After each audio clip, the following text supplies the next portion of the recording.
Eu tenho repetidas vezes incentivado você que assiste, que acompanha a programação, a fazer algo por Cristo, a fazer algo pelo Evangelho, a apresentar a Deus com utilidade a sua vida, a sua existência. Mesmo você que tenha poucos talentos, poucas habilidades, poucas aptidões, pouco estudo, pouca sabedoria, a verdade, ninguém tem desculpa de não fazer nada. Todos podem, não só podem, como devem fazer alguma coisa por Deus, pelo reino de Deus, pela causa de Deus. É claro que quem vai lhe mostrar, lhe dirigir, lhe orientar, lhe iluminar nessa decisão é o Espírito do Senhor, que te chama, que te qualifica, que te unge, que te concede os dons para que você possa fazer. Agora, ninguém pode ficar de braços cruzados. Eu não estou falando de cargo em igreja, não, porque tem muita gente que tem cargo, mas não faz nada. Eu conheço bastante pastores que têm cargo, têm título, mas não fazem muita coisa, não. Eles trabalham lá de vez em quando, folgam 4, 5 dias na semana e no dia de trabalho eles ainda descansam. Então, cargo pode não significar absolutamente nada. Aqui em Mateus 25, do verso 31 até o 46, não vai dar tempo de explicar tudo. Mateus 25, do 31 ao 46. Nós vamos fazer uma leitura, você já vai entender do que se trata, e nós vamos perceber que Jesus estava nos incentivando a trabalhar. E quando o Filho do Homem vier em sua glória, todos os santos anjos com ele, então se assentará no trono da sua glória. Todas as nações serão reunidas diante dele e apartará uns dos outros, como o pastor aparta dos bodes as ovelhas. E porá as ovelhas à sua direita, mas os bodes à esquerda.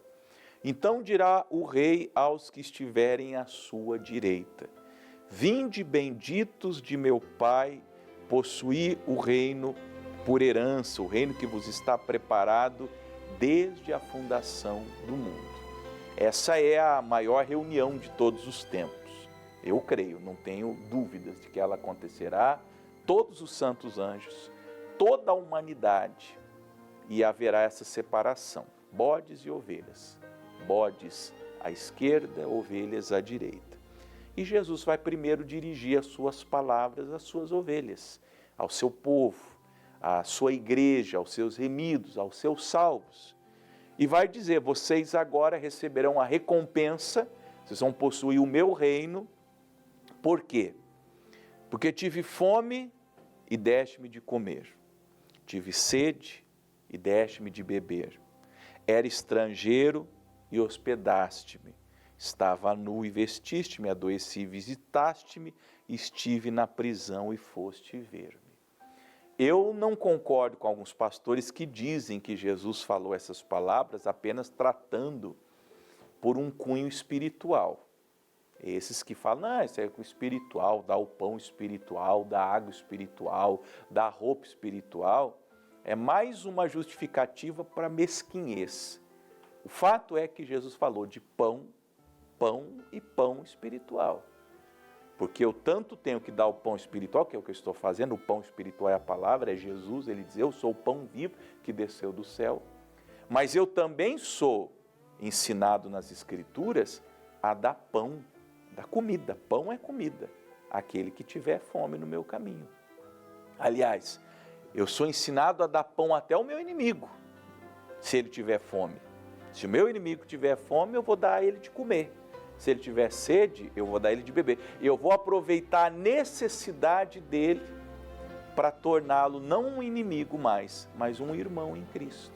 Então, cuidado com esses pastores mesquinhos que dizem que esse texto está falando só de coisa espiritual. Não, quando Jesus falou de dar pão, ele fala, claro, o pão da vida que é Jesus, é o principal. Mas você tem que dar pão para matar a fome da pessoa. Quem tem fome tem pressa. Então, vocês me viram com fome, me viram com sede, me viram estrangeiro, me viram nu, me viram doente, me viram na prisão.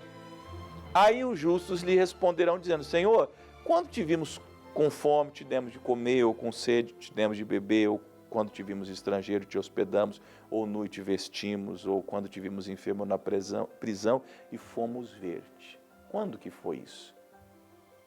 Diretamente, o Senhor preso, o Senhor doente, o Senhor nu, o Senhor com fome, o Senhor que é a água da vida com sede? Como assim?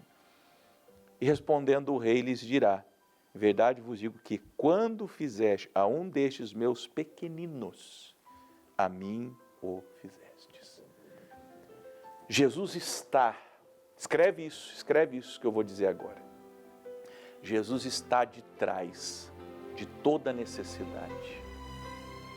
Muitas necessidades que advêm na nossa existência, muitos caídos com os quais nós nos deparamos na caminhada, foram enviados pelo próprio Jesus, para que nós possamos servir Jesus naquelas pessoas. E veja, eu sirvo Jesus dando pão para quem está com fome, dando água a quem está com sede, hospedando quem está sem casa, dando roupa a quem está nu, visitando um doente e até um preso que errou na vida, que cometeu erros, que cometeu falhas, mas que está recebendo de Deus uma segunda chance e eu sou enviado àquela prisão para ser a expressão da segunda chance de Jesus àquele ente, marginalizado pela sociedade, muito por culpa dele mesmo. Mas Jesus me envia como sendo a expressão da sua segunda chance. De modo que quando eu estou dando pão, dando água, dando roupa, abrigando, visitando, eu estou, na verdade, fazendo isso ao Senhor. Isso é servir a Deus, isso é servir a Jesus. Você não serve a Jesus diretamente, você serve Deus no seu próximo. É igual quando a gente dá dízimo, oferta. Você não dá para Deus, eu estou dando o meu dízimo para Deus. Diretamente falando, não é para Deus, não é Deus que vem aqui ou manda o anjo Gabriel, vai lá na Igreja da Graça, pegar os ofertas que entraram domingo e traga aqui para o céu. Você sabe que não é assim, né? Quando você põe um envelope, dá um dinheiro no envelope, aquele envelope vai lá para o céu. Não é assim. Mas aquele dinheiro, em mãos honestas, em mãos santas, por isso nós temos que sempre pedir a Deus que os nossos pastores sejam honestos, que a administração financeira da nossa igreja seja honesta, seja santa, seja prudente. Você está colocando aquele dinheiro a serviço da causa de Deus, da evangelização, de qualquer outro tema que aquela denominação entenda como relevante para o serviço de Deus, das coisas de Deus. De modo que você está fazendo aquilo indiretamente a Jesus. Nunca se esqueça disso. E as necessidades que surgem, muitas vezes, eu diria na maioria das vezes, são criadas pelo próprio Senhor. O faminto no teu caminho, o sedento no teu caminho, o desabrigado, o doente, o preso, podem ser pessoas enviadas por Jesus, porque Jesus sabia que com você ele poderia contar. E ele tem te suprido, ele tem te dado condições, porque ele sabe que pode contar com você.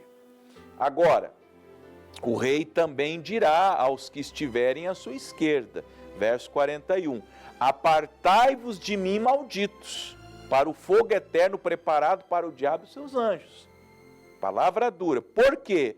Porque eu tive fome e vocês não me deram de comer, eu tive sede e vocês não me deram de beber, eu estava estrangeiro, vocês não me recolheram, eu estive nu, vocês não me vestiram, eu estava enfermo e na prisão e vocês não me visitaram.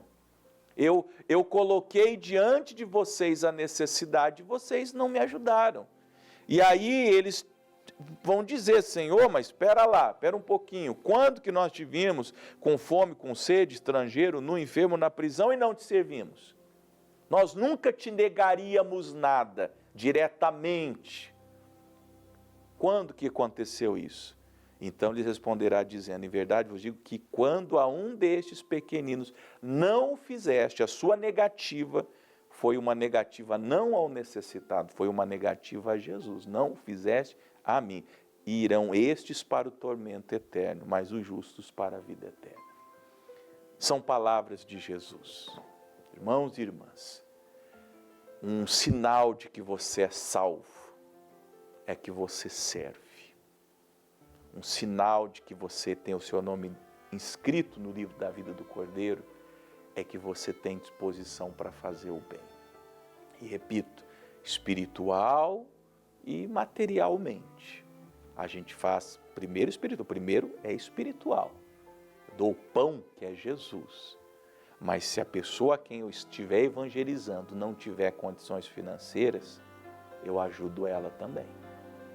Eu estou vestindo as pessoas espiritualmente, para que elas entrem no reino de Deus com vestes espirituais. Mas se ela não tiver roupa e podendo eu ajudar, eu a ajudarei. Eu oro pelo enfermo, eu visito o enfermo, mas se ele não tiver fé para ser curado, eu vou a ele, eu vou estar junto com ele, eu vou ministrar a ele até que ele se levante. Ou no mínimo, que ele não tendo fé para ser curado, que aquela doença ainda que o leve, eu estarei do lado dele, ministrando para que ele seja salvo. É assim que são as pessoas de Jesus. Elas servem, elas se apresentam, elas não fogem de onde a necessidade está. Elas dizem para Jesus, eis-me aqui. E são os mais abençoados. Por quê? Porque, como eu disse há pouco, se Jesus sabe que você é esta pessoa, Ele vai lhe dar muitos recursos. Imagina, você vai ter pão para dar, você vai ter água para dar, você vai ter roupa para dar, você vai ter condições de abrigar pessoas, você vai ter como ir visitar tanto o enfermo no hospital como o preso na prisão. Veja como a sua vida vai ser plena de condições e de habilidades para que você ministre, não a pessoa em si, mas a Jesus Cristo, que foi quem enviou aquele necessitado e o colocou no seu caminho.